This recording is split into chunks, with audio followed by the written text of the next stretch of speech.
The Pittsburgh Steelers are out of the playoffs, but they have a lot of questions to cover about the direction that they want to head in the coming season.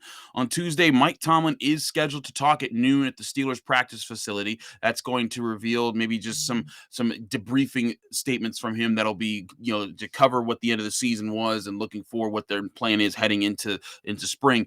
But one of the main topics that will be talked about on this show and by Steelers fans everywhere is what's going to happen with Matt Canada. The Steelers offense was one of the worst in the NFL. They found no consistencies all year long, and there's a loud segment of Steeler Nation that says that Matt Canada should go. I want to talk about that possibility. What actually, him going, what it could actually lead to, what the decisions might, open up for whatever new offense wants to be there, and also, what are the expectations of a new offensive coordinator versus what would Matt Canada be expected to do if he stuck around? There's a lot of things to look at here. We'll talk about that with Wes Euler of Steeler Nation Radio. He's on the show. I'm Chris Carter of the Locked On Steelers podcast. Let's get into it.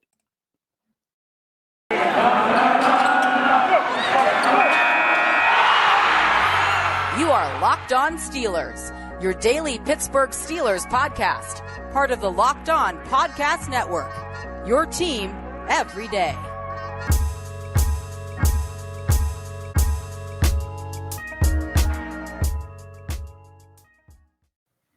And welcome to the Locked On Steelers podcast. I'm your host, Chris Carter, bringing you your daily dose of all things the Pittsburgh Steelers. As always, you can find this show on Apple, Spotify, Google Podcasts, Odyssey, and YouTube. If you're watching this as a video on YouTube, hit the like button, subscribe to the YouTube channel. It really helps us out. Also, if you leave us a 5-star review with a positive comment on Apple Podcasts, you get a shout out at the end of the show. Thanks so much for doing that, everyone who has. Joining me, as always, my friend, Wes Euler, coming in. He's on Steeler Nation Radio. He's in the Ears and Beers podcast, covering West Virginia sports. Wes, you and I were watching that game. We were doing our jobs and everything, and we talked about the game enough. But one thing that's definitely being pulled out of that game and out of the entire season is the distaste from Steelers fans over Matt Canada's offense. It would not be a Steelers season if the offensive coordinator wasn't pointed at and accused of treason in the city of Pittsburgh. Before we get into whether or not he will be fired, should be fired, those type of questions, I want to bring up this thing, and you have talked about off air a bit here. Jerry Dulac brought up a point that strikes a tone that we've heard a lot from Steelers fans over the past 3-4 years. Yeah, I'm glad we're starting here. Let's do this. Let's do this. And the point is, we've always heard, why not just let Ben call the plays? Why not just run no huddle, let him do his thing, and everything will be great? Because look what he does when he does that at the end of the game, and they're down by 21 points, and then all of a sudden he puts points up. Maybe if they just did that the whole game, he'd be an amazing quarterback all the time. Well, Jerry Dulac's tweet was, after Ben Roethlisberger's 75-yard touchdown drive, Chris Collinsworth wondered on TV, where's that been all night? And he says, I'll tell you where. He finally said, heck on those plays. He's getting in his helmet and decided to do things his way. Trust me. Now, Jerry Dulac has been covering the Steelers for a very long time. I was reading the Pittsburgh Post-Gazette with his picks in it when I was a kid. So, I'm not saying that Jerry's wrong there, but Hunter, I've heard this narrative now for 3 offensive coordinators. If you just let him call the plays, Todd Haley won't mess things up. I've seen this fish before. If you just let him call the plays, Randy Fichtner will stop ruining the offense. If you just let him call the plays, Matt Canada. And at some point, I'm like, wait a second. Is it really that, or is it just that there's a lot offensive football is a lot more complicated than people think? Yeah, Chris, it's the latter.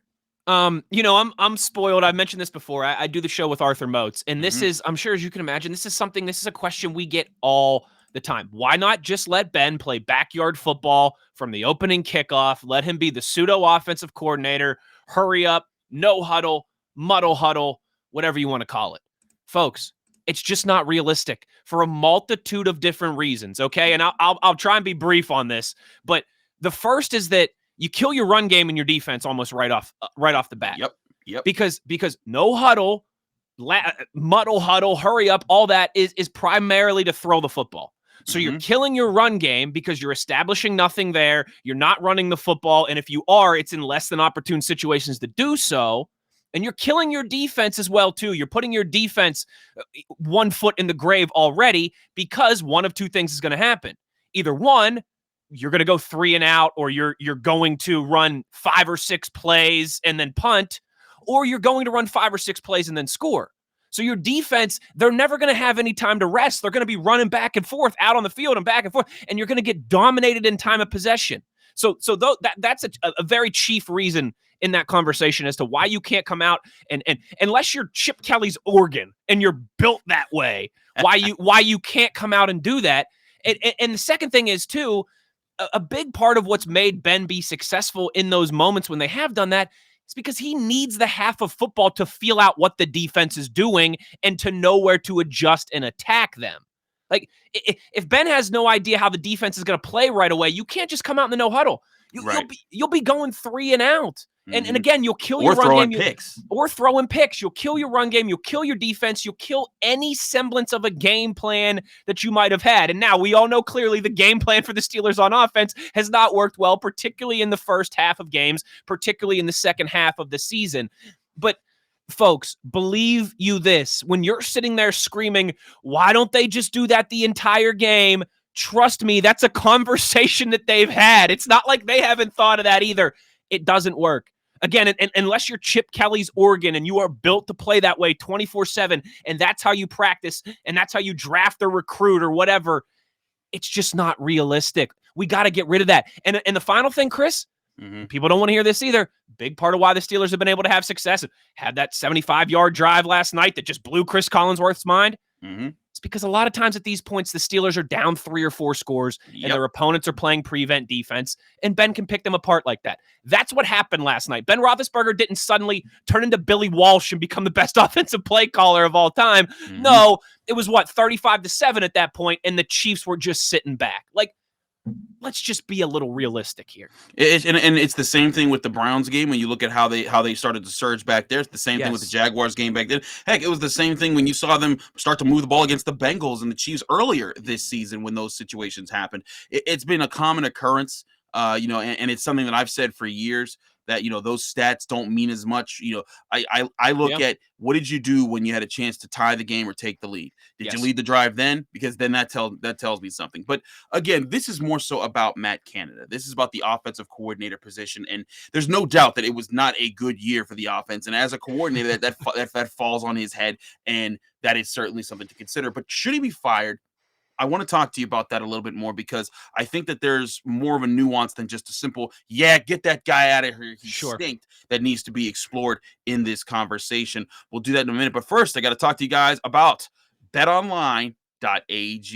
Of course, betonline.ag, they've always been our place that we've loved to talk to you guys about when it comes to putting your bets down, taking advantage of the NFL playoffs. When you get top matchups, you go to betonline.ag. They give you all the betting odds that you can ask for. BetOnline remains your number one spot for the best sports wagering action of all 2022. With the new year and the new updated website and desktop, you can check out right now with betonline.ag and get a 50% welcome bonus when you sign up today. Just be sure to use the promo code LOCKEDON. That's LOCKEDON, locked on, to get your 50% welcome bonus when you go to sign up at betonline.ag. From football to basketball to hockey to boxing and UFC, right down to your favorite Vegas casino games, don't wait to take advantage of all the amazing offers available for the 2022 season. At BetOnline, the fastest and easiest way to wager on all your favorite sports, and BetOnline, where the game starts.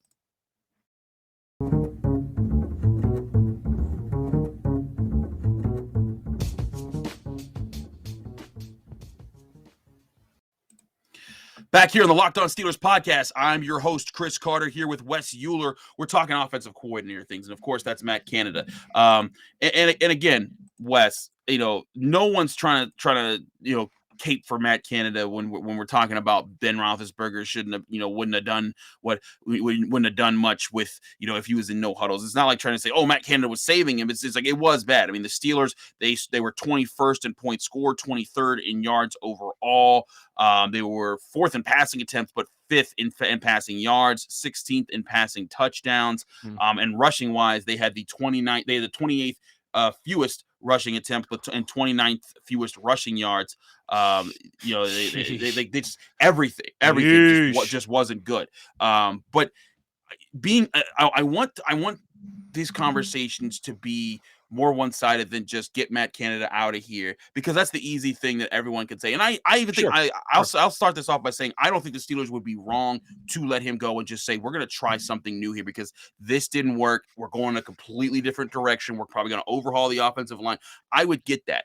Yeah. But you got to be fair. Like, I always think it's being fair to show both sides of this. And for Matt Canada, you came into this year thinking, hoping, okay, maybe this young offensive line will come together. They never really did. Maybe Ben Roethlisberger will find some of that magic. He really didn't. Maybe the receiver will take a step forward. Deontay Johnson did for the first 10 weeks. And then he fell right back, and Chase Claypool didn't take a step forward. So they were let down. The two real things that you could hold on to that you were like thumbs up for this offense was Najee Harris as a player and Pat Freiermuth as a player. Those two guys balled all season long. Anytime you got him the ball, they were making things happen. Najee Harris finished with the 4th most rushing yards in the NFL, despite being on one of the worst rushing offenses in the NFL and not having a really powerful offensive line. If you're Matt Canada, you have to be sitting there saying, what was I supposed to do? You know, you got guys dropping passes. Sure. You got a quarterback that can't get the ball, 30, 40 yards downfield. You have an offensive line that's giving up pressure on an immobile quarterback and also not being a stout run blocking unit. And those are all fair things here. But is that enough to say he deserves a second shot? And is it even about deserve, Wes? Is it about should he get another shot? Yeah, right. And that's, I like how you ask that. That's a good way to put it. Does he deserve another shot? Probably not. Should he? Maybe. And I mean, again, listen, I want to be clear with this. I'm just as displeased with Matt Canada this season as the rest of you. I do by no means want to sound like an apologist here. I am, though, of the school of thought of, man, I don't care what the sport is. I don't care if you're talking head coach, assistant coach, coordinator, position coach, whatever. I never like firing somebody after 1 year.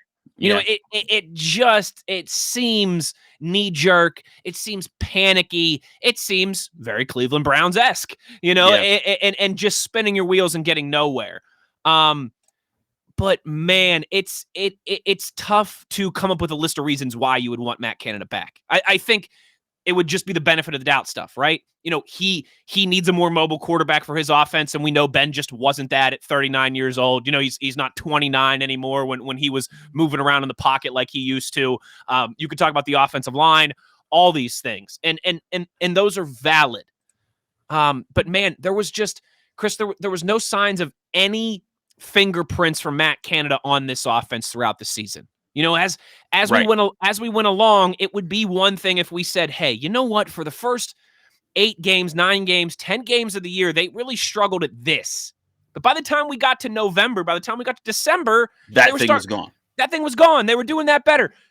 We talked ad nauseum for the first 5-6 weeks of the season. What's the identity of this offense? You and I laughed because Ben was getting asked about that. Najee was getting asked about that. And their answer was, we're going to keep working hard. We're going to find a way to get it done. We're not quitting. And it's like, hey, guys, that's great, but those are mentalities. Those aren't identities. They never found anything. They never found their bread and butter, right? Their meat and potatoes, something that they did well, that they could hang their hat on, where you knew they'd be able to have some success every single week. I can't really point to anybody on this offense, again, other than the two that you just mentioned, Najee Harris and Pat Freiermuth, and say, yeah, they really improved. Yeah, they really got better. I thought Dan Moore a little bit throughout the course of the season, maybe too. I will say he cleaned up. But again, I don't even know if that's a fair conversation to have with rookies. Like, they're rookies. They should get better throughout the course of an NFL season as the game slows down around them and they get more comfortable with what they're being asked to do. Chris, this is very intriguing to me. This, I think, is maybe the first big domino that I want to see, and that I'm sure Mike Tomlin will be asked about this. I'm sure, and we'll address this, in today and his afternoon availability. But it's very un-Steelers like to fire a coordinator, to fire a coach, right? I mean, normally if anything, they do the Randy Fichtner thing, they do the Joey Porter thing, and they just let your contract expire, and they say, thank you for your service. We'll be seeing you. They don't fire coaches. They don't fire coordinators very often. But this feels like, we know that the Steelers over the last few years have done business untraditionally, trading a first-round pick from Minkah Fitzpatrick, going up to get Devin Bush, being more active in free agency. I think, listen, if it was my decision to make, I think I would part ways with Matt Canada. And this is a different conversation, but it just feels like we know Mike Tomlin can be a great CEO. Mm-hmm. And I think when he's been at his best as the Steelers head coach has been when he's really trusted his offensive and defensive coordinators, and he gets to kind of handle everything else. That hasn't been the case for a while. I know him and Keith Butler have a long relationship, and they've worked together for a while, and they're on the same page. But Mike Tomlin's still very involved with that defense. You got to have coordinators that you trust, and you can truly be a CEO. Again, that's a different, more in-depth conversation. I don't want to get away from the Matt Canada question that you asked me. I don't think he deserves another year, but I also know how the Steelers operate. It would not surprise me if they do give him another shot. That's where I'm at. Is that I do think that they might consider that absolutely, because, like you said, they don't just jump ship on guys. They don't. Real just, quick too. Mm-hmm. We don't know. It's possible too. He was the quarterback coach last year. We don't know the relationship that him and Mason have. Maybe him and Mason are on the same page. Maybe there's something there, and that leads to him coming back for at least one more year. That's just another possible wrinkle. But yeah, it's intriguing.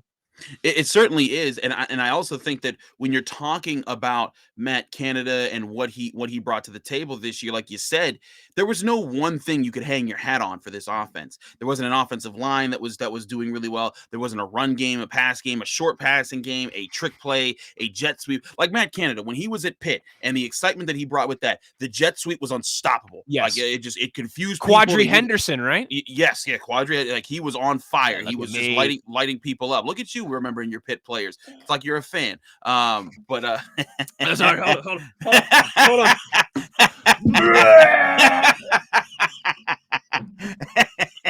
I had to. I couldn't. No, that was good. For those of you that aren't watching on YouTube, I just threw up in a trash can and with a West Virginia banner on his wall. So I just said the absolute, like the wrong words to Leslie Hewler. But point being, back to Canada, there were things that you pointed at that you could point at, and with most coordinators, like, hey, this thing was done very well. This was organized. This was successful. Now, again, how much of this goes into just the limitations of this offense? You didn't have a mobile quarterback. You didn't have a very accurate.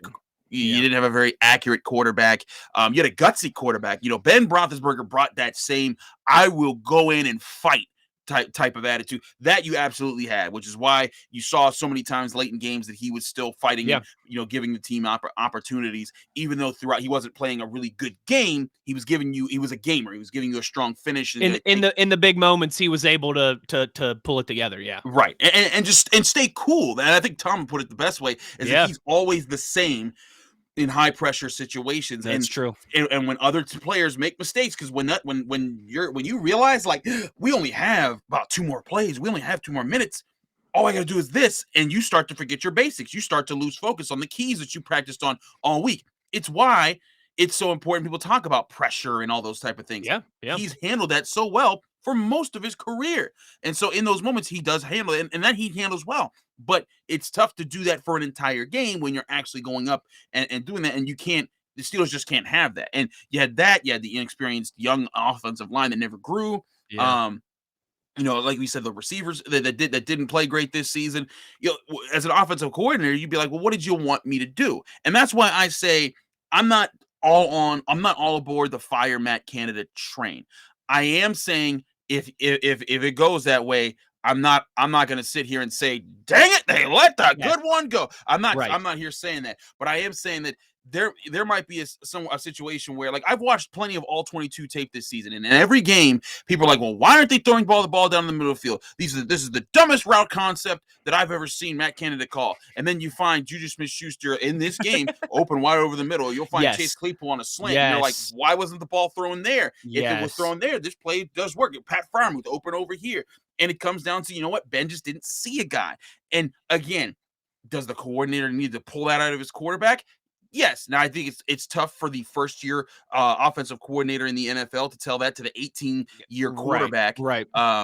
Who's making 10 times as much money as he is and is going to Canton in a couple years. Yeah, exactly. Whereas, Ben Roethlisberger, the Steelers needed Todd Haley to get through to him, and he said, "Listen," and he could say, "Listen, you kid. I've been an NFL head coach. I've coached against you. Yeah. I'm here. I've been around longer than you. You're going to listen to what I say, and you're going to shorten up the time that you're sitting in the pocket trying to find people, because we need to get the ball out your hand, and you need to protect yourself." And he changed that about Ben. He got Ben's career to last longer. Canada don't got that juice. Now, maybe he'll have that juice with a Mason Rudolph, with a rookie, with a cheap veteran quarterback that doesn't have that kind of power. Maybe he will.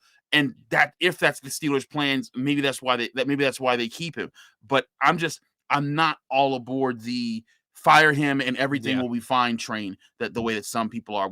I was gonna talk some defense, but I'm not done talking offense. We're gonna make this an all offensive episode. We'll talk a bit more about the defense on tomorrow's episode, but we'll keep this going. But first, I got to talk to you guys about TurboTax. People think unusual circumstances mean complicated taxes, but for TurboTax Live experts, that's what makes things interesting. Life changes are exciting, and they usually have tax implications. Maybe you were a full-time employee who decided to freelance, and now you need some advice on how to file as a contractor. Maybe you started driving rideshare for your 9-to-5 job, or maybe you work in one state but live in another, or you need help reporting your income. Luckily, TurboTax Live has experienced experts dedicated to answering all of your tax questions and finding every deduction for you. And you talk to them from your phone without ever having to leave your house. Whether you got married, had kids, or changed careers, TurboTax Live experts are ready to help you with your unique tax situation and get you the best tax outcome. To TurboTax Live experts, an interesting life can mean an even greater refund. Visit TurboTax.com to learn more. You do your thing, they've got your taxes. Into it. TurboTax Live.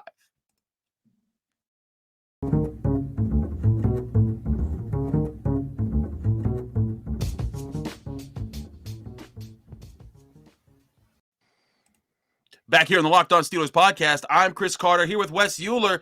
We're going to keep it on the offense. I had some plans to talk about Keith Butler. I'll let Tony do that because that's his favorite coordinator of all time. But we're hoping to have on Tony Serino for Wednesday. We flipped Tony Tuesday and Wes Wednesday. We're just we did that, but I was like, Tony's traveling. I ain't gonna bug him. He's trying to get back to KC. He was freezing his butt off Sunday night too in KC. So I wasn't gonna try to put that on him to have to carry. But we'll see if we can get Tony on tomorrow. But Wes, I want to get back to you about this offensive situation. When you look at what the Steelers need to be moving forward, this team's the bulk of its stars, of its talent, is on defense. Minkah Fitzpatrick is still one of the best safeties in football, maybe the best safety in football. TJ Watt is the best edge rusher in football. Cam Hayward is the second best interior defensive lineman to Aaron Donald. Mm-hmm. And you look at that, that's real talent there. And you're getting Stephon Tuitt back. You're hoping Devin Bush can get back to where he was 2 years ago before his injury after what happened this season. And you'll have money to go get a number one corner, whether you want to replace Joe Hayden, bring back Ahkello Witherspoon. You'll have options there, and you have a growing Alex Highsmith, who I think is looking good. They have a core there to work with. So offensively, you're thinking, what should be the identity of the team? If you have a great defensive team, if you have that many stars, one would think you would want an offense kind of like how the Titans have an offense, kind of like how the Niners have an offense. Yes. Run the ball, punish people, and have a quarterback who could take advantage when teams play the run way too hard. Is that where you think the Steelers should go, or should they right now think about how are we going to get a quarterback in here in Pittsburgh again so that we're not going through another 20 years looking for the next franchise guy? Oh, man. That's along with the Matt Canada conversation, that's the granddaddy, right? Is the quarterback conversation. Mm-hmm. Here's what I'll say right off the top. I'm not as much as in theory I would love it if Aaron Rodgers or Russell Wilson was the quarterback of the Steelers next year. I'm not going to sit here and opine for that. I'm just not, because I can't honestly look at this team and say, oh yeah, they're a quarterback away. They're not. I agree. The house, we all know Mike Tomlin. If he's got red paint, he likes to paint the barn red. If he's got yellow paint, he likes to paint the barn yellow. Sometimes, though, you can't just slap a coat of paint over your problems. Sometimes you got to go to the foundation. You got to fix the cracks. You've got to do some real structural work to your house, right? That's, I think, where the Steelers are at right now. And I know this team wants to contend every single year. And I'm not even saying, Chris, that you have to go into the tank and you have to start losing games and things like that. But I just think if you gave up what it would take to get a Russell Wilson or to pay an Aaron Rodgers or a Russell Wilson, someone like that, you're just going to be slapping duct tape over a lot of your other problems around the house. To me, Chris, I think you're right. You have to start with rebuilding the offensive line. You've got a special talent in Najee Harris, and maybe it's a 1-year thing where you bring in some type of veteran, the Marcus Mariota type, Right. the Teddy Bridgewater type, to compete with a Mason Rudolph. Maybe it ends up that there's in the first round. I don't think it's going to happen in the first round because I think the Pickett's and the Corals will probably be gone by that point. But maybe you get a Malik Willis. Maybe I don't agree with this. I know you're more of an ACC guy than me, but we know that it appears that the Steelers like Sam Howell. They've at least done a lot of due diligence on him. I'm not a Sam Howell guy. Me either. But they've been down to Chapel Hill a few times. Maybe you end up getting him in the second round or something like that, and you take a flyer on a guy like that. But as much as I know you and your Pitt brethren, would love to have Kenny Pickett here in Pittsburgh, if you got to trade up for something like that, I don't think that they're that close. Yeah, I don't think you can just plug a young quarterback in here or plug a tier 1 veteran quarterback like Wilson or Rodgers and just keep this thing humming. Because like you said, the studs are there on defense. TJ Watt, barring something unforeseen, is going to be a future Hall of Famer. Yeah. Cam Hayward has a really good case right now. He stacks another solid year or two. Cam Hayward's going to be a Hall of Famer. Mm-hmm. Minkah Fitzpatrick has started out his career very solid. He's got that potential as well, too. But you need some reinforcements on the defensive line. You need some reinforcements in the secondary. And even if Devin Bush does round back into what we saw, you still need to address some of those off-ball linebackers, unless maybe Buddy Johnson really emerges. I think the time is now for the Steelers to go open-minded into this offseason, into this draft, not saying, because it was clear last year, right? The Steelers had a mantra, and that was, we got to help the offense. We got to sign Trey Turner, first couple picks first 4 picks, all on offense. Mm-hmm. We're going to bring in the running back, even though 7 years from now, he might not be on the team. We need that juice, that jump right now. And that made sense when you were running everything back from last year. But I think now you go in with your just clear priority is to just rebuild and reinforce the trenches on both sides of the football. You bring in some guys in free agency. You address it in the draft in true kind of best player available scenarios. I really think, Chris, that it's going to be Mason Rudolph and a veteran quarterback. And I just also think, too, I know you've heard this. You're involved with the Tuesday press conferences with Mike Tomlin. Yep. He said a few times, and he's hinted it a few times, and Joe Glazer said it. And if you know anything, Joe Glazer and Mike Tomlin are buddies, all right? Mm-hmm. They go out to dinner in Latrobe at training camp every year. Jay Glazer does. We've seen it. Chris and I might have been sitting next to them at the bar while they were kicking back some vino a couple years ago. Mm-hmm. When Jay Glazer says something about the Steelers or about Mike Tomlin, I believe it, because he's friends with Mike, like legitimate friends with Mike Tomlin. He said multiple times as well, too, the Steelers have no interest in bringing in a rookie quarterback. I believe that. I think they'll see what they can do for 1 year. They'll have a lot of cap space. They'll kind of reassess things. They'll start to rebuild. And then maybe next year is when you trade up and you go get your quarterback. Or maybe next year you're drafting 11th, like you did for one Benjamin Todd Roethlisberger Sr., and you're in that range where you can get a quarterback. The Steelers are going to be picking 20th. The New Orleans Saints 2 spots in front of them. I don't see Kenny Pickett getting past 18 at the Saints at the latest. This doesn't feel like the year for the Steelers to give up capital to go get a quarterback, to give up big money to go sign a quarterback. When you have so many other issues, you have so many other cracks in that foundation. I'm right with you, actually. And one thing I think is important to look back at when you talked about when they got Benjamin Todd Roethlisberger in the first round with the 11th overall pick of that senior, I forgot. That's right. Because he has a junior. But when they did that, they had a defensive line. They had offensive line. They had playmakers on offense. They had how many future Hall of Famers were on that team already when they drafted Ben? Ooh, Faneca and Bussey, that's 2 on offense. Yep. Polamalu. Yep. And then, so they had 3 Hall of Famers, 2 on offense, and they had a handful of Hall of Really Gooders. Hines Ward's in the Hall of Really Good. Heath Miller's in the Hall of Really Good. Heath Miller was drafted Ben's second year. Oh, okay, that's right. That's true. That's right. Yep. But yeah, there was a foundation. There was a lot of talent on that team. They just needed the quarterback.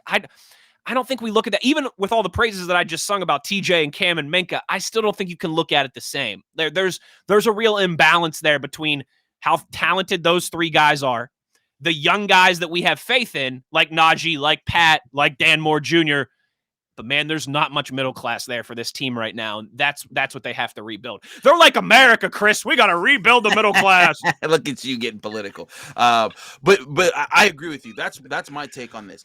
If you go and get a young quarterback that is and you trade up to get him. Here's my other thing about this. I would not be against if Kenny Pickett or the guy, like, say, I'm not a big Sam Howell guy, but if a Malik Willis, a Carson Strong, Sam Howell is available in like the middle, like second or third rounds. I'm like, you know what? And if the offensive lineman you really like isn't there, and the linebackers, if there's, you know what, if he's legitimately a guy that's on your board, take him there, and then you'll have a vet, Mason Rudolph, and that rookie to work with next year, and then you just see what happens. But you make sure that you still invest a lot into the offensive line. But if you like you said, if you trade to get a Russell Wilson, Aaron Rodgers, a Derek Carr, whoever, you're giving up at least a first round pick. You're giving up major capital in your salary cap space, and it's not going to allow you to rebuild that foundation, that middle class. I think that's a great way to put it. I'm gonna start using that in all my shows. But that middle class of the Steelers to help to say, hey, you know, here's our superstars, here's our supporters behind them, and here's the guys that are learning to be like those guys or ascend into that superstardom.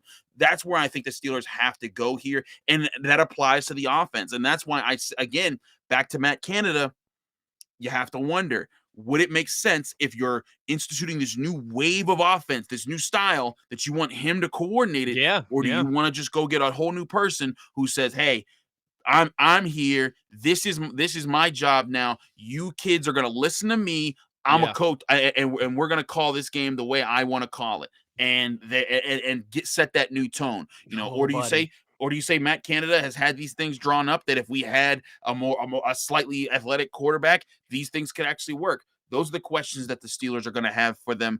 We'll see how this plays out. Let us know in the comment section of the YouTube video, if you're watching this on YouTube, what you think. Wes, it's been a pleasure to have you as always, my friend. We look forward to having you all throughout the offseason as well. Let people, they can find you, follow you, and get more of your work.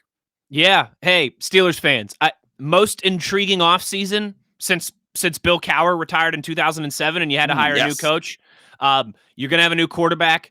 In all likelihood, you're going to have a new general manager. You know, the holy trinity of NFL organizations is GM, head coach, quarterback. You haven't had to replace any of those guys for 15 years. Now you're going to have to replace 2 out of 3 in the same offseason. And where better to talk about it other than the Locked On Steelers podcast, and with Arthur Moats and I at noon on Steelers Nation Radio. That's where you can find me. On Twitter at Wesley Euler. If you're watching on YouTube, you can see the handle there. I tweet about all the shows and everything that Moats and I do. We'll be 3 days a week throughout the offseason, Monday, Wednesday, Friday at noon on SNR. You can get us on your iHeart app or website. You can get us on the Steelers app or website. You can get the podcast uploaded every day of the show, commercial-free, on demand, wherever you get your podcasts. We're going to be breaking it all down. Our buddy Chris Carter's going to join us once a week. And again, too, for you crossover Steelers WVU fans, I host the Ears and Beers WVU podcast with our buddy Adam Crowley as well, too. So you can scratch your Mountaineer itch if you want to find me there as well.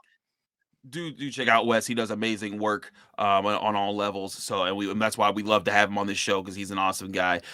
Wes, thanks so much for joining us. Thank you for joining us, listeners and viewers. We appreciate everyone who checks us out. Remember, you can watch this show on YouTube. Like this video if you're watching it. Subscribe to the channel for more content like it. You can listen to this show on Apple, Spotify, Google Podcasts, or Odyssey if you're out there. And if you want to help us out more, give us a 5-star review on Apple Podcasts, and it really helps us out. And when you do, and you give us a comment with a 5-star review attached to it, that gets you a shout out at the end of the show. Just like See Me, who leaves a 5-star review, says, excellent content. Love listening to Chris Carter from here in Southern Indiana. He has such energy and is always quite knowledgeable. Chris has always good things to point out and interesting guests. Keep it coming. And here we go, Steelers. Thank you, See Me. We really appreciate your 5-star review. We have another one that's coming tomorrow with another 5-star review. If you want yours read on the show, please leave it on Apple Podcast. That's it. What we have here on the Locked On Steelers podcast. I'm Chris Carter. We have Wesley Euler today. We're hoping to have Tony Serino tomorrow. If not, we will still be having a show talking about what Mike Tomlin's end of the year addresses was like, and what, looking more at what do the Steelers need to do. We'll also start looking at what's going to happen in the NFL playoffs, because there's still a lot of intriguing things that could play out this season and lead to the storylines of what the Steelers will have to compete with in the coming years.